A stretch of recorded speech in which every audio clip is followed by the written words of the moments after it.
amazing weekend and chilling out as much as possible. I did some chilling out yesterday, so today I am working on my memoir marketing. Hey, Emmanuel, what's up, my man? Good to see you.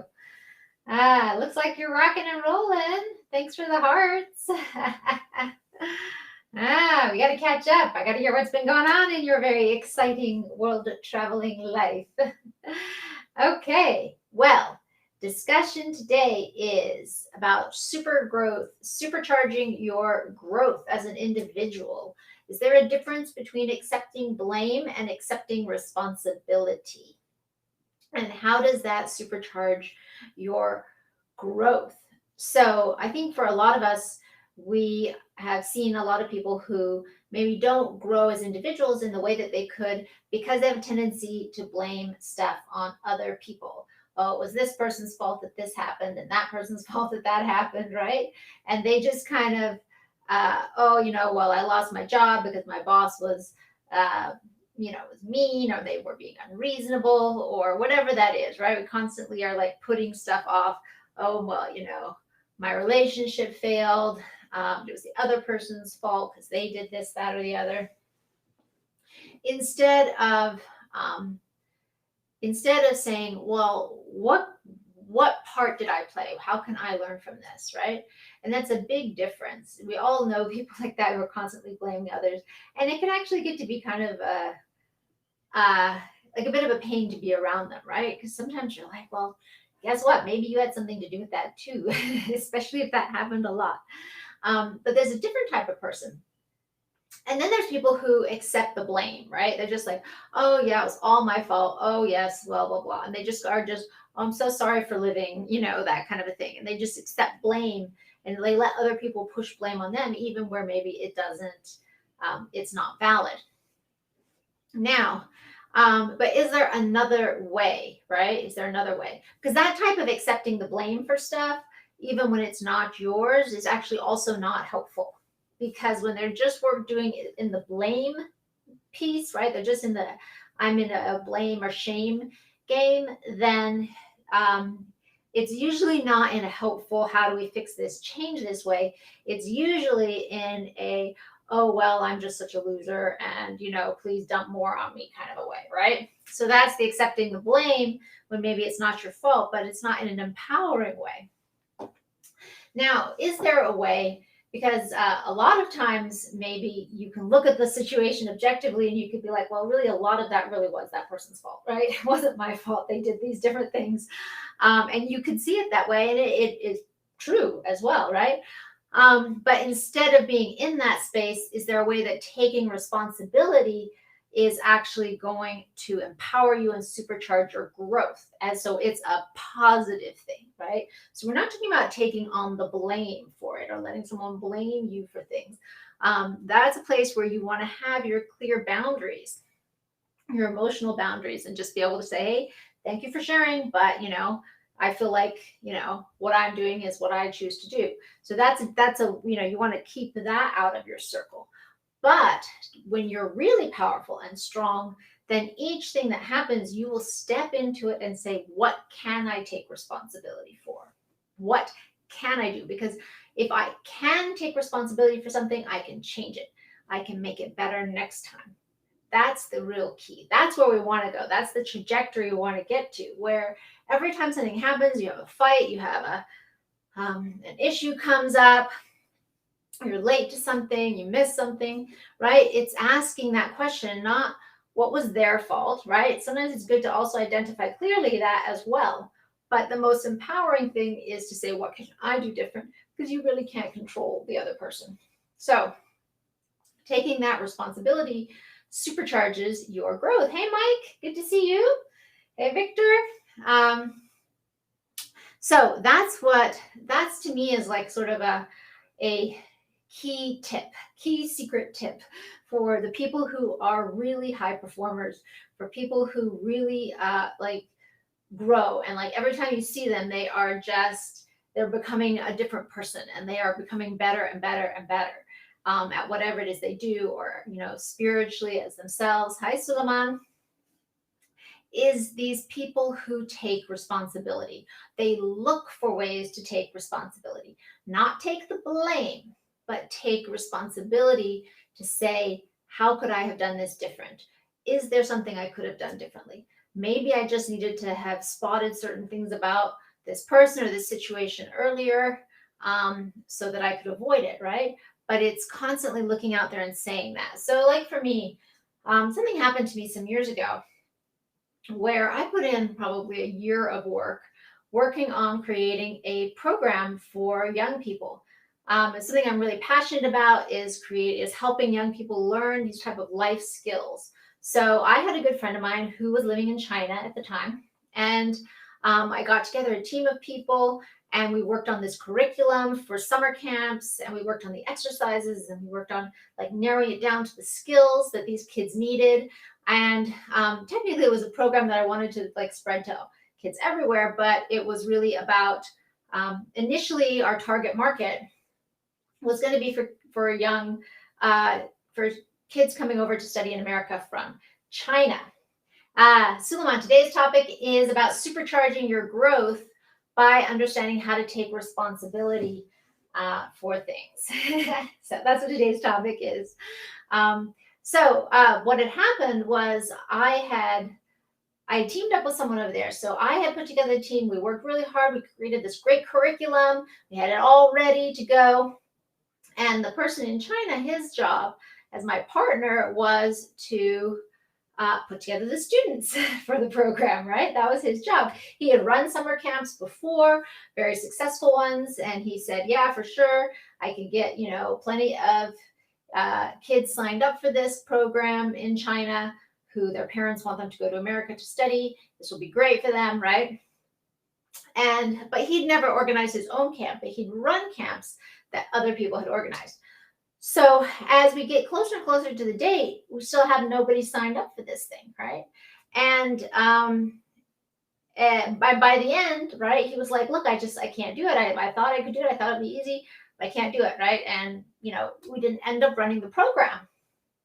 And that was kind of discouraging for me, not kind of, right? Because I've been working on this for a long time. I'd spent many, many hours, months, even a year of work putting together this whole curriculum, this program with different people. And I built a beautiful website. We had it like ready to go. We just didn't have signups. And so like that summer came, and then he ended up like he was in the midst of moving his very large family back out of China to Canada. So I was like, wow, okay, this is just not going to go forward. Because at the end of that summer where we were supposed to hold the camps, in that year he decided to leave China.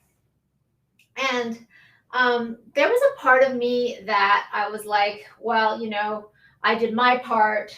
I did the part that I signed up for. I created the curriculum. I created the program. I had people ready to go and teach. And so it was really like he didn't fulfill his part. Okay. And that's totally legitimate, right? Because we had that differentiation of duties and skills, etc. That was legitimate. But what I also realized, right, and it took some time for me to realize this, was that by doing that, by not really taking full responsibility, like I could see early on that he was struggling. I could see, even though he was saying it, like I could see people weren't really signing up, and did we need to switch our strategy for that, right? So most of the time people hire in China, you have to hire in these they're basically these agents, and they'll sign people up to your program. But he didn't want to use them because he'd used those agents before, and they can have some ethical issues and stuff. So he didn't want to use them.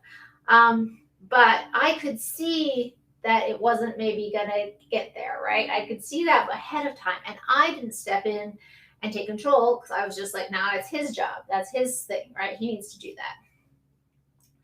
And so then I had to say later, I was like, wow, okay, so how much responsibility do I need to take for this, for not really stepping in or pushing or making them change the strategy when I could see ahead of time that it wasn't really working the way that that person was saying it was going to work, right? Because I didn't take full responsibility for it. there was a way in which I didn't really have to deliver, you see? And that's kind of the dark shadow. That's the dark shadow hiding back there, right? As if there are some ways in which we're self-sabotaging, or maybe we don't really want to deliver on something. Like, I'm great at creating products, but getting them out is my challenge. Marketing, anything like that, I'm always shying away from it. But on the other hand, if I really was absolutely positively sure that this had to happen and this had to be, would I have done something different? Or did I just allow his failure to be my excuse to fail and to not go through with it? Right? So that's what I had to like look inside myself and see. Like, was I relying on somebody who I suspected maybe wasn't quite up to doing what they had said they were going to do, really good in their own sphere, really good in running camps and stuff like that. But was I kind of ignoring that? And was that kind of a little bit of a self-sabotage thing that was happening? Right? That's the question I had to ask myself. And so we have this beautiful curriculum and everything for courses, but it never went anywhere, right? And we created this, like, I don't know, 5 or 6 years ago. And then I was like, well, do I really want to be working in China? I don't want to find another partner there because it's very hard to find people you can trust over there. So it just all kind of dropped, right? And that was disappointing and discouraging, but also it's kind of a lesson for me. Like, was there self-sabotage happening in my life or in me finishing and putting out projects? So that's an example of something where it could look like on the surface that it really wasn't my responsibility. That was getting the students was his responsibility. I did my part, I completed, right? But underneath, if I can step up and say, this is something I need to say, what should I have done better? What was maybe like shadow work, right? That I needed to do on my own shadow and self-sabotage. What's other stuff like I should have stepped in earlier. I should have found another partner to bring in to do that role if he wasn't going to be able to cut it, right? Like, so there were things that I could have done, that I could have, if I had chosen to take responsibility for them, right? And that's kind of the buck stops here. If I had really said that, if I had really claimed that the buck stops with me and that it's up to me, no matter what other people's responsibilities were, if I had really done that, then I would have taken different actions when I saw that he was going to fail, right? So instead of just allowing it to happen. Now, so that's the responsibility. That's what I mean, right? So then now if I'm going into a situation, and then part of that, I had to go back and say, like, there were aspects of like, I didn't want to be based in China, right? I didn't want to be over there. Did I really want to have everything focused in China for this whole thing and this business and possibly have to go over there and live over there for part of the time? I mean, I lived there before, so I know what it's like, right? And so was that why maybe I didn't push it as hard as I could have? See? So that is an example of something where it can seem clear to be one way, but when I really looked at it for myself and the lessons that I could get out of it and learn from it, I could see areas where I could do a lot better and where I don't want to do that in the future when I'm really serious about something being successful, right? And if you're really serious about something being successful, then guess what? You have to take full responsibility for it. And I had to learn this lesson plenty of times. I had to learn it more than once. I got into another project, another whole thing like that. And after that, I wasted another year of my life working on another project with other people. And after that, it was like I finally really had to say, okay, I got to take this lesson. I got to take this lesson that if I'm really going to focus my work and energy, especially where I'm not getting paid, where I am creating and developing something new in the world and I'm not being paid, right? It's different. If I'm getting paid, that's a fair exchange. You pay me, I'll do the work, right? But if I'm working towards something and a project with people and I'm not getting paid for it, then I have to be able to know that I can actually control every aspect. And that if push comes to shove, I have to take full responsibility for it to actually get it out into the world. So I got to really make sure that this is a project that I absolutely want to do, that I am absolutely 100% behind, that I have no reservations about. You see? And if we don't do that, then we're not going to have that push and that staying power to finish it. It has to be something that we're fully vested in. We take the full responsibility for. Hey, Lele, nice to see you. We're just finishing up here. You can go back and watch it. I'm talking about super growth for your own strength, success, and vision. So these kinds of lessons that we learn through failures and through my failures on these projects, where I had to learn that if I was really going to be serious about something, and if I was going to work on something that I wasn't getting paid for, like right then at the time, then it had to be something that in a way I could control the outcome of, right? And that I was willing to take responsibility for every aspect of that outcome fully.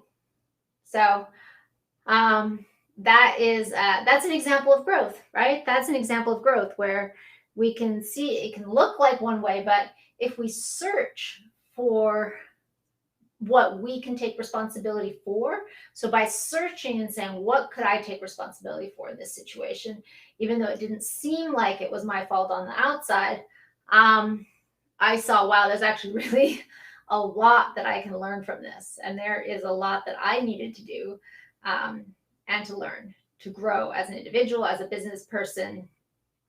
So anyway, hopefully that's helpful, the little explanation for today. I hope you guys have an awesome Sunday, and take time to reflect today and think about what you want, what your goals are for the new week, and what you're going to focus on. And I hope you guys have a great weekend. Bye.